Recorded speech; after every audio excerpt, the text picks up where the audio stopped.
স্বার্থ নাই, যারা কোনো পথ খোঁজে না, তাদের যদি ডেকে তাদের সঙ্গে যদি 1-1.5-2 ঘন্টা ব্যয় করেন, দেন he will get educated.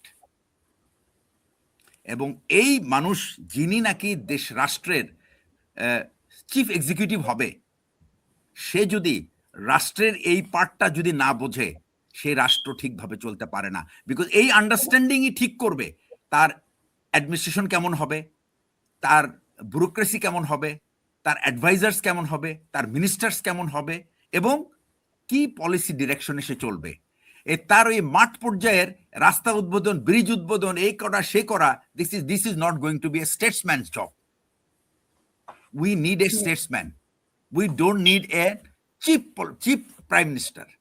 We need an absolutely talented prime minister, যে নাকি দেশকে আগামী 100 বছর নিয়ে চিন্তা করবে। যে নাকি যেরকম এই ধরনের নেতারা যারা নাকি স্টেটসম্যান হয়, তারা 5 বছরের চিন্তা করে না, তারা 50 ইয়ার্সের কথা চিন্তা করে। How the world will look like, যেটা খালেদা জিয়া করতো, উনি 50 বছর পরে দেখতো। সেটা শুরু করেছিল প্রেসিডেন্ট জিয়া, এবং এটা প্রেসিডেন্ট জিয়া শুরু করেছিল বলেই খালেদা জিয়া সেটা কন্টিনিউ করতে পেরেছে। কিন্তু খালেদা জিয়াকে এই সাহায্যটা খালেদা জিয়াকে করে নাই। উনি যাদের উপরেই বিশ্বাস করেছেন, তারাই তার সাথে বিশ্বাসঘাতকতা করেছে। এটাই হলো আসল কথা, এবং এটার জন্যই উনি এতদিন সাফার করেছে।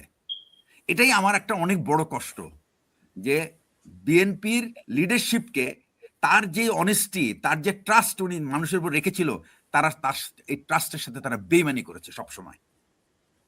এবং যার কারণে উনি সবসময় ওনাকে যে অপমানিতটা হয়েছে, it's not because of her, because of her companions, যারা তাকে, মানে আমার কথা ছিল, তাদের দায়িত্ব ছিল উনাকে সবসময় মানে চূড়ায় রাখা, যে ওনার সম্মান মান যেন কখনো হানি না হয়।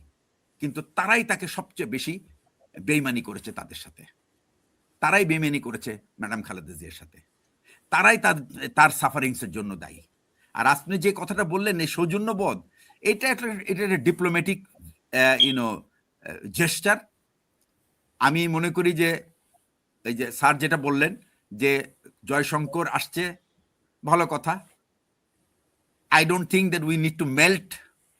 জয়শঙ্করের কথায়, জয়শঙ্করের চেহারায় এমন কিছু নাই, মানে মাখন নাই যে আমরা গলে যাব বা গলা উচিত। আমি মনে করি যে বাংলাদেশের জন্য যেটা বেটার, ইন্ডিয়া, আমি আর একটা কথা বলি আপনাকে, ইন্ডিয়ানরা সবসময় ব্লেম করে আমাদেরকে, আমরা কেন অ্যান্টি ইন্ডিয়ান। কিন্তু ওনারা বুঝতে চায় না, ভাই আমরা অ্যান্টি ইন্ডিয়ান না, আমরা যদি প্রো বাংলাদেশি হয় তাহলেই তোমার কাছে অ্যান্টি ইন্ডিয়ান লাগে। আমি তো আমার দেশের স্বার্থই দেখব, আমি তো তার স্বার্থ দেখতে যাব না। ইন্ডিয়া কি আমাকে একটা ইনসিডেন্ট দেখাইতে পারবে যেটা সে তার স্বার্থ ত্যাগ করে সে আমার জন্য ত্যাগ করেছে বা আমার স্বার্থ দেখেছে? একটা উদাহরণ, একটা, just one, from 1971 till today. তারা, আমি আপনাকে স্বার্থ মুক্তিযুদ্ধে আমি জানি, এই ইন্ডিয়ানরা আগস্ট মাস পর্যন্ত একটা অস্ত্র দেয় নাই, সব দিশা যা ভাঙাচুরে 303। মুক্তিযোদ্ধারা যে যুদ্ধ করেছে, তারা সেই অধিকৃত অস্ত্র পাকিস্তানের কাছ থেকে ছিনিয়ে নিয়ে সেই যুদ্ধ দিয়ে যুদ্ধ করেছে। স্যার, আমি কি ভুল বললাম? এবং প্রেসিডেন্ট জিয়া, উনি যখন কামালপুর অ্যাটাক শেষের দিকে, ডিসেম্বর মাসের দিকে, উনি যে কামালপুর অ্যাটাকে যায়, ওনাকে যে ওয়্যারলেস সেট দেওয়া হয়েছিল, সেই ওয়্যারলেস সেটে উনি কথা বলতে পারতেছে না। ক্যাপ্টেন সালাউদ্দিনের সাথে সে কথা বলতে পারছিল না, চিৎকার করছিল। তখন হি থ্রি ওয়ে দিয়ে সেট, এবং বলছে, পরে ওই গুরবাজ সিংকে বলছে যে তুমি যদি আমাকে কিছু না দাও, but when you give something, give me something useful. এই গার্ডসটা ওনার ছিল। বাংলাদেশ সেনাবাহিনীর আর সেক্টর কমান্ডারের এই গার্ডস ছিল না বলার। এটাই জিয়াউর রহমান, এবং এটাই বাংলাদেশ। এবং খালেদা জিয়া যে 15 বছর যে সংগ্রাম করেছে, এটাই বাংলাদেশ। এবং পরে যে উনি ক্ষমা করেছেন, বা উনি যে প্রজ্ঞা দেখিয়েছেন, এটাই বাংলাদেশ। এবং খালেদা জিয়া একটা জায়গায় বলেছিল যে আমি যখন ভালো থাকি, বাংলাদেশ তখন ভালো থাকে, আমি যদি খারাপ থাকি, বাংলাদেশ খারাপ থাকে।